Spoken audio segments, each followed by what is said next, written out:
So to completely get rid of brain fog and other symptoms as well, the symptom just disappears. It's just gone. Hi, in this video I talk about brain fog. Brain fog is a pretty annoying symptom and probably one of the most common symptoms for people who are having chronic fatigue syndrome, fibromyalgia, adrenal fatigue, long COVID, and other similar labels. It's really annoying, and therefore it actually serves its purpose. So in this video, I talk about what it is, why you are having it, and how you can change your symptom into having another symptom, which is actually pretty weird, but you can do it. And a funny story that I had myself with brain fog for myself and as well for clients. Brain fog is part of a group of symptoms that we can describe as mind-body symptoms. A mind-body symptom is created in the limbic brain that has to serve as a protection for something that is even scarier. And this can usually be very overwhelming emotions. What tends to happen is that people have like a flu or a COVID infection, their body is cleansing itself. And after that, the body also wants to get rid of stuck emotions that were stuck in your body. But unfortunately, it can't really do this. There is a stuckness involved. And the brain perceives these emotions as a danger, and it's going to create diversions. So it wants you to get away with your attention from the place where you can actually process and feel those scary emotions. And you process your emotions with your organs in your upper body. And therefore, the brain is going to create diversions away from it. So the brain is a very good one. The head is a very good one. For example, headache or brain fog. But also symptoms such as fatigue, pain in your limbs, neck pain, back pain, depression, vertigo, migraines, and even autoimmune conditions are part of this. So it seems that the brain is making a mistake by creating this, because we can see like all kinds of infections going on, for example, in brain scans. But it is actually the desire of the brain to have these, because it can make you experience these symptoms that are there to serve as a protection. So what you can do to no longer be distracted with this symptom is to ignore it.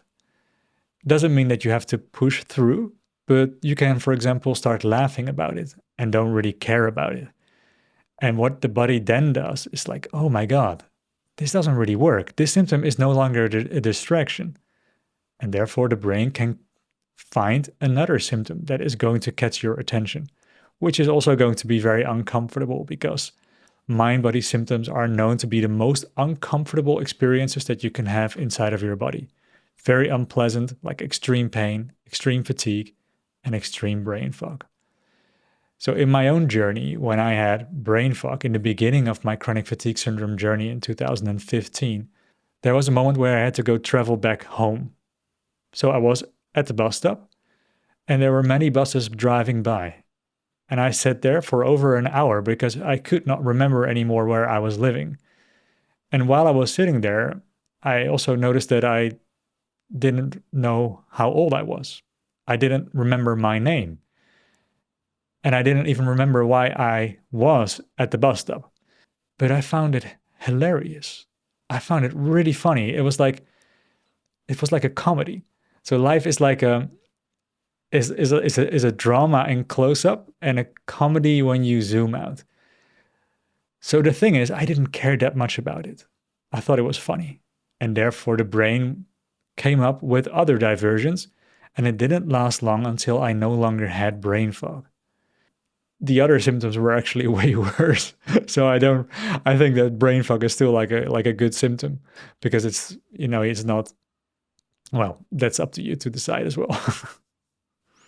So to completely get rid of brain fog and other symptoms as well, it's actually our job to no longer be distracted by it, but not to push through, but to dive into the organs and the emotions that are there to be processed. And once you have found the right emotion on the right organ and you can feel the pressure physically, which you couldn't do when you were so occupied with focusing on your brain fog, then the brain is going to create more symptoms because it says, no, don't go there, don't go there, don't go there. But once you've sort of like got the hang of emotional healing and inner child work, and when your environment and your body is safe enough to process it, and the emotions itself are safe enough to feel and to resolve, then you are no longer distracted by it, and you go straight to the root of the problem, which is emotional.